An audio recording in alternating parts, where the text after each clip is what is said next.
Hey everyone, I finally got my EB70 in from Bluetti.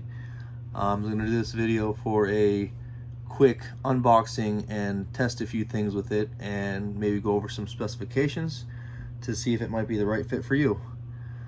Firstly, I just want to go over the unboxing. I went through this a little bit myself, looked into it, but it showed up like this. Obviously it was taped shut, I'd already opened it.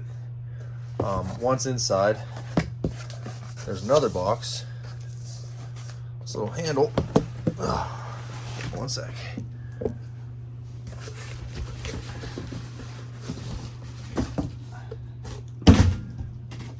There is the Bluetti box. How good you can see that. Once in the box, you have your warranty card, owner's manual, and I thought it was pretty neat. They actually put a little warning. It says, keep it out of the direct sunlight. I know a lot of people ask this question or set it outside and the LCD screen may go bad, but they actually warn you ahead of time so you don't do that. In this foam here is another box included with the AC power brick, the MC4 connectors for solar, and a 12-volt car charger for a cigarette lighter output in your car. And then we have the packaging itself. Super thick, super heavy duty foam, help protect it in shipping. That was also in this bag here for more protection, and then more foam on the bottom. I'll go ahead and get this thing turned on and go over a few things with you. We'll go from there. All right, here we have it, the EB70 from Bluetti. Comes in 3 different colors, at least for now. This teal color, I got this one because this is the earliest one I could get. A red shell, and then also a dark slate gray shell. I think they all look pretty good. But as far as how it works, here's your DC output, USB-C, USB.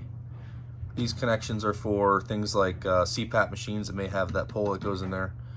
12-volt regulated output for small appliances like 12-volt fridges, portable coolers, that sort of thing. And then you have your AC side that has your AC outlets with a 700-watt inverter, and the whole capacity of this thing is 716 watts. And not to mention the 15-watt wireless charger on top. And speaking of the top, I know there's other brands that the handle permanently stays like this, stays up, and I don't like that. One, it's nice to have a flat surface to be able to charge a phone or a laptop, and 2, if you want to store things or maybe set something on top of it, it's a lot easier to do, obviously, with a flat surface and nothing protruding from it, permanently fixed. So that I really like about it. Also, on their AC50S, they had a really long LED in the back. On this unit, they went ahead and put it in the front, which I think is a lot better, because I feel like if you need a light and things are plugged in here, it's going to be impossible to turn it around, shine a light where you want to. So I think it's pretty great that they went ahead and put it on the front. And it's got 3 modes. This is the low. That's the high.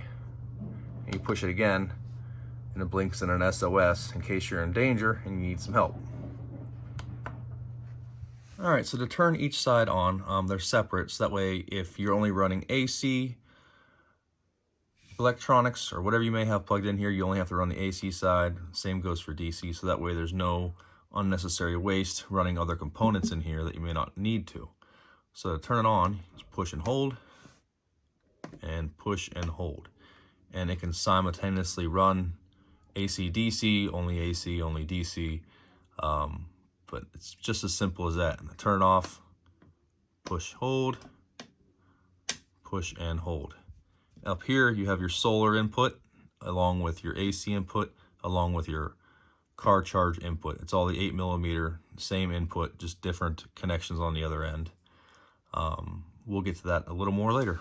One thing that I do wish was slightly different on this, speaking of the power buttons, the EB150 and the EB240 both have a master power button for the whole entire unit, and then you can turn each side on individually. I like that a little bit better, just for the mere fact that, like, right now the screen is timed out, but I still have it powered on. If I want to tap the screen back on, push that. So now if I push this, even if it's an accident, the whole unit itself shuts off.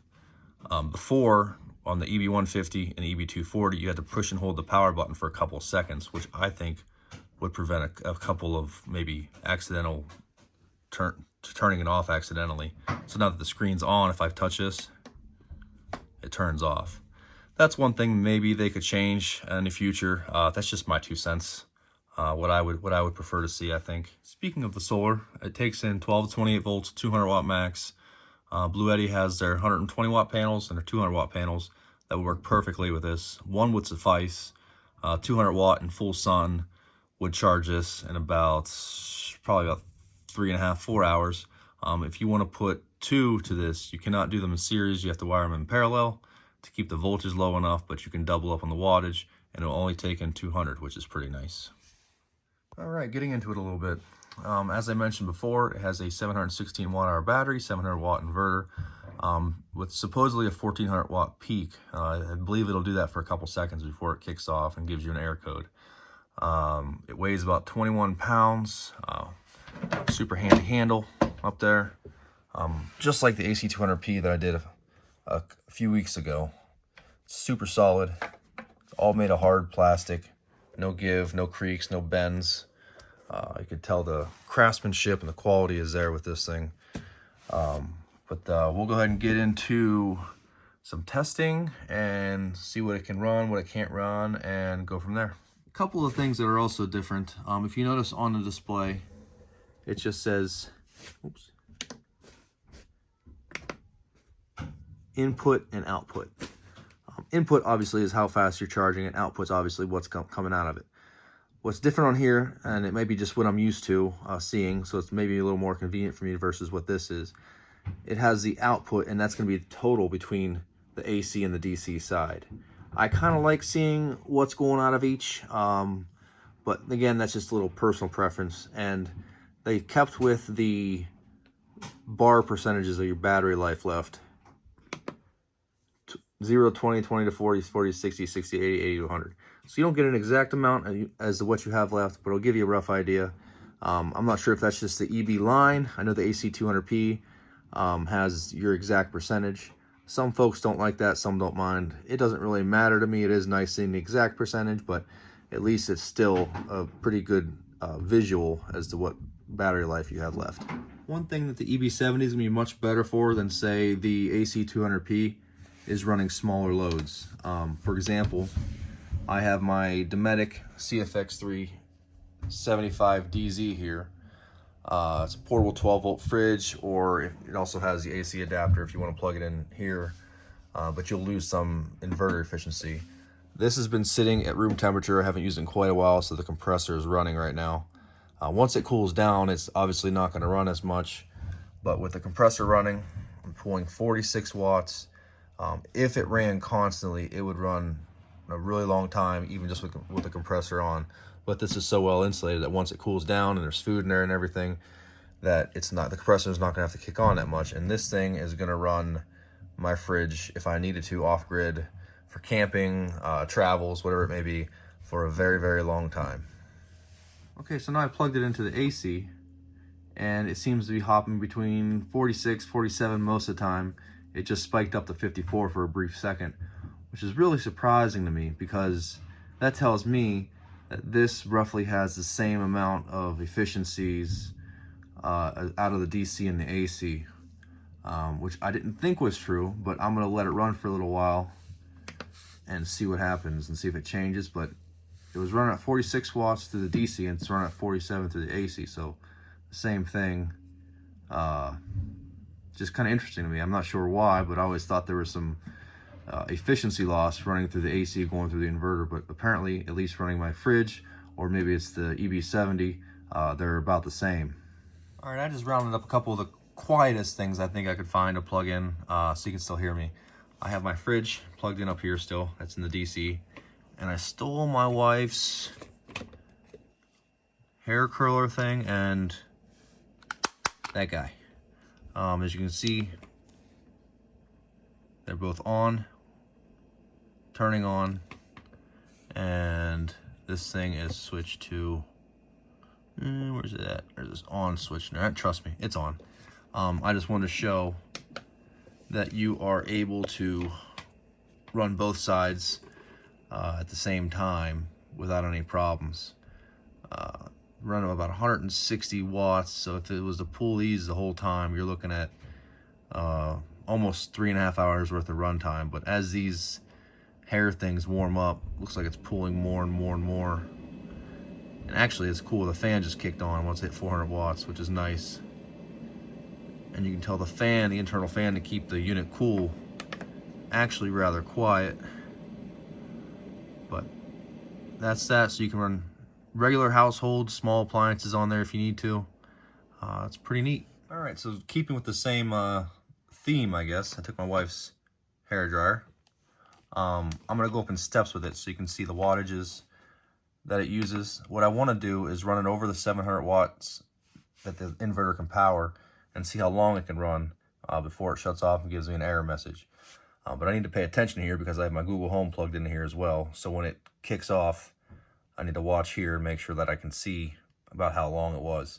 So I started a timer, 10 minutes. I'm gonna turn this on and step it up. Once I hit the low warm, it'll take it about 770 or so. I kind of just turn it on just to see where it would go, but didn't do it for any duration. But I'm gonna go ahead and see roughly how long I can exceed the limit of the inverter before it gives me an error message.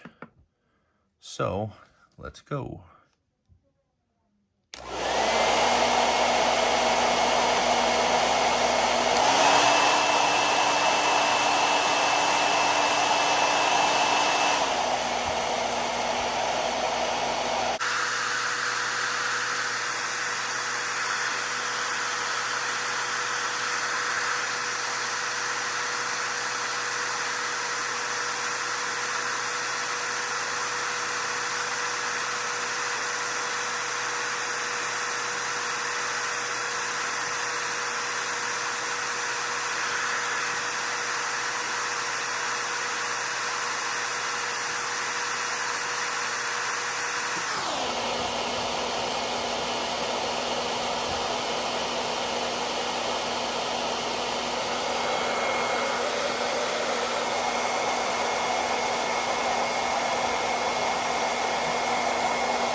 There it goes.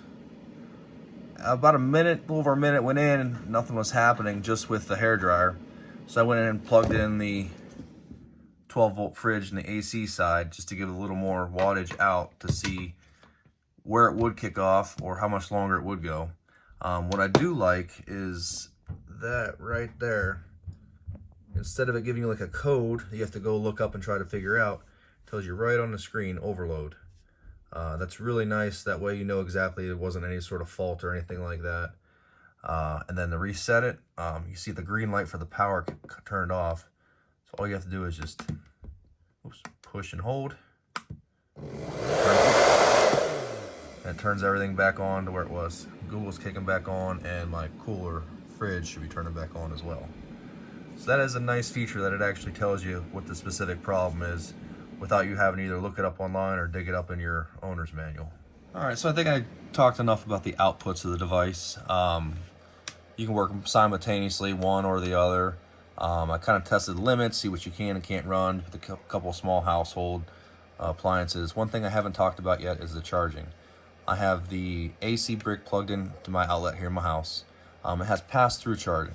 So what that means, when I plug this 8mm plug into the input of the Bluetti, you will see here, excuse me, it starts to charge.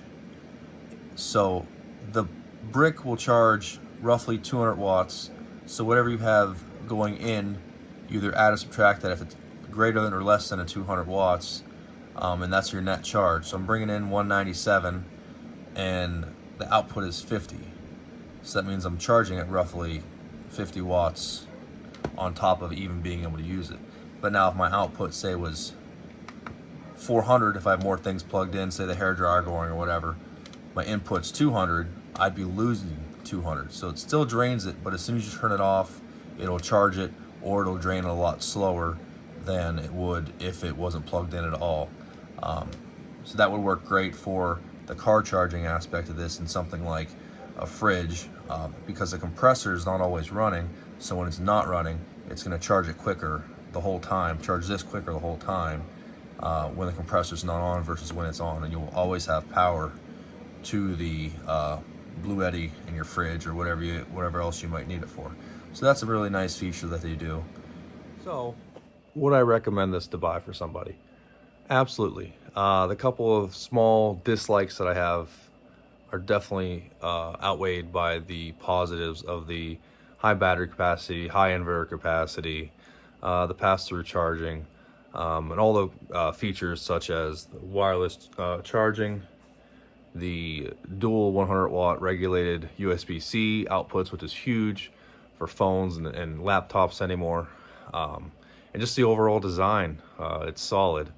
Like I said, I like that the handle folds flat, and it's great, compact, light for how big the battery is. It's very light, very easy to carry.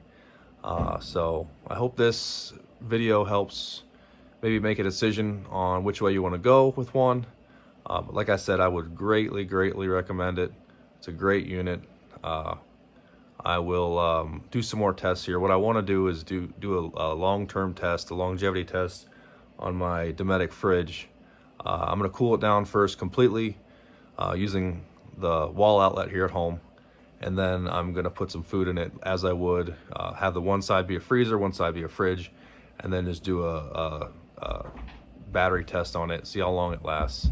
I'm kind of curious how many days I can get out of it. I'm thinking it's going to be quite a while, but I'm going to do that here shortly, hopefully here in the next few days, and I'll post that video as well. So thank you for watching.